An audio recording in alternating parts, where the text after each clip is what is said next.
สุขสบายดีพี่น้องFC เนาะภายในหรือต่างประเทศวันนี้เราตอนค่อยคำลงแรงทางคณะพ่อบ้านพาเลาะเนาะได้มาเก็บภาพบรรยากาศอยู่ที่แม่น้ำโดนเนาะแม่น้ำโดนอันนี้นะมันเป็นแม่น้ำอันหนึ่งเนาะที่ว่าใหญ่เป็นการเล่าเรียงชีวิตการเป็นอยู่ของพ่อแม่ประชาชนสาวแขวงขมวนเนาะปัจจุบันนี้เรามาเก็บภาพบรรยากาศแล้วมัน น้ำขึ้นนะ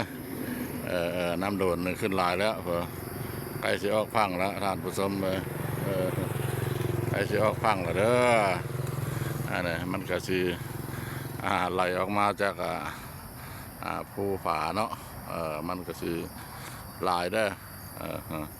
มันมีผารอบๆอยู่อ้อมไปมดเป็นแต่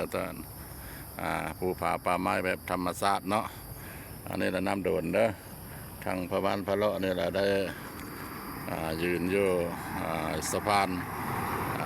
ความไปถ้ำประภาเนาะหรือว่าถ้ำพระอะไรเนาะ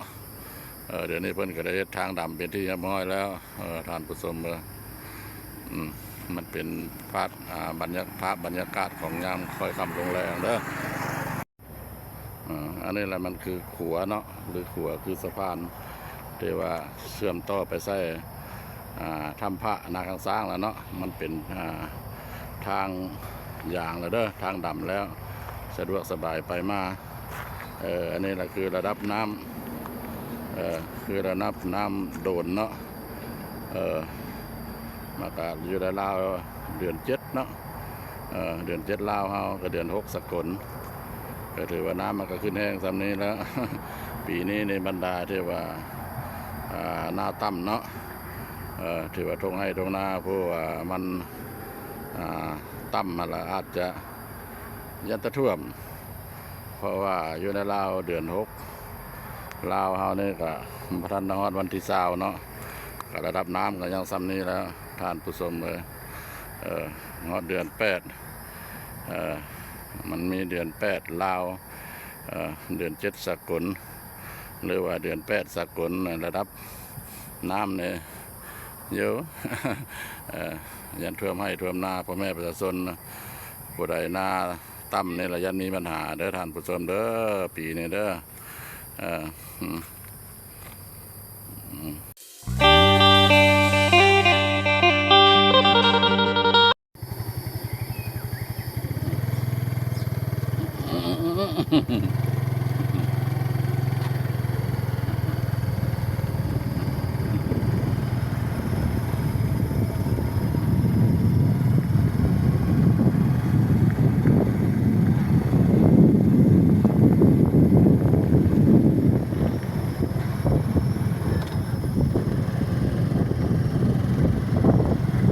โอ้ยคนมีแต่คน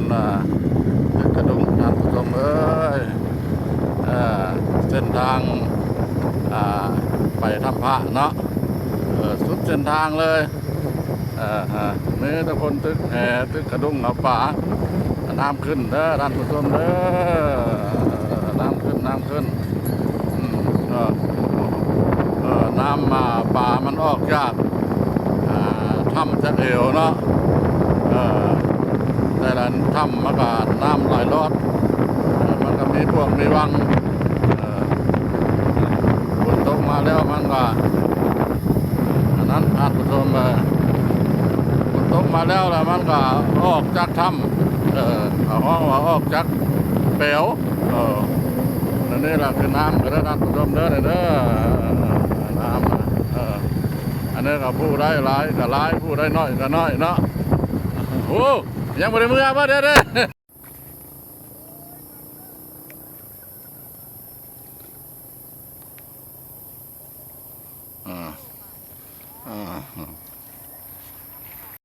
อันนั้นพาเดี๋ยวมาแต่เช้าบนบะเช้าแท้บะเช้ากระทู้คือว่าเมื่อเขาเห็นเขาบอกแปลงว่าเมื่อเช้านี่วันเขามาตั้งแต่ประมาณเท่าไร5 โมงบ่มีแต่ปลากดกับป่านั่นเขาแล้วเขาก็เห็นเขาท่ายเขากำลังขึ้น3 ล้อเขาที่เมื่อลานากาต้าเขาไม่ปรับมีแต่ปลากด เขา เออ กลางคืน เขามาคนที่แจ้งเขามารัดเลยจ้ะ เขามากลางคืน แต่ละบ้านก็บ่มีไผได้อยู่ในหันก็เฮาเห็นเขาทุกสะดุ้งกับบ้านละโต2โตปลาขาวหลายๆพะโลบ่เจ้าได้บ่ฮอดโล2โล โอ้เอาจังบ่ได้ดิ เอ เขามาทิ้งไว้แล้วเมื่ออันตึกซื่อ บ่ อันมารถผู้ใด ๆรถเขาเขา เฮาถามเขาว่าเห็นบ่ถ่ายบ้านเวียงวิไลบ่บ่เขาว่าบ่เห็นว่า เพราะว่าโอ้ลงไปอยู่ลึกแท้อันนั้นว่ะ เขาเลยล่างเอามือเอา เดี๋ยวไปอยู่ลึกแท้บ่ย้านบ่ โอ้บ่ได้เลิกดอกซ้ำนะฮะ ว่า เที่ยงขี้แห่บ่ได้เลิกบ่เลิก โอ้ยเบิ่งน้ำไหลแล้วเป็นตาย้านบ่ยังว่าลงไปอยู่ลึก จำแม่เมื่อกี้นี่ใครอยู่เนี่ยได้บ่ได้เป็นหยังกันนะแต่พอไปตึกน้ำโขงที่เต๊กก็ลงเสียงคอหมู่ ว่าตัวเอาจะย่านน้ำไหลนี่แหล้วนะพวกนั้น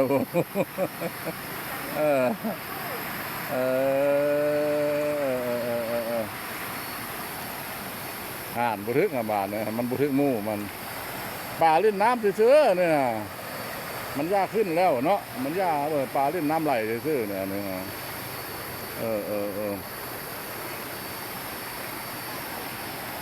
ต่อท่านผู้ชมเลยดูเส้นทางเข้าถ้ำพระเด้อจุดชุดสายทางเลยเป็นตาม่วนตาซื่นเลยผู้ตึกขึ้นมาแล้วเอาเข้ามากินพร้อมผู้ตึกแหผู้ตึกกระดุงปลาขึ้นเด้อปลาออกจากถ้ำจะเหวอยู่เมืองลาวเนี่ยมันบ่อึดบ่ยากฝนตกมาแล้วมันก็ออกจากถ้ำจากแปลวมาอาหารการกินบ่ได้ซื้อท่านผู้ชมเลยอยู่ประเทศลาวมันอุดมสมบูรณ์เต็มไปด้วยทรัพยากรเนาะธรรมชาติแน่น้ำไหลนะเขาเอาเมื่อแต่เช้าพูดแล้วพวกนี้พัน2คนนี่พันมาสวาย ป่ามันทกแล้วเนาะป่ามันทกแล้ว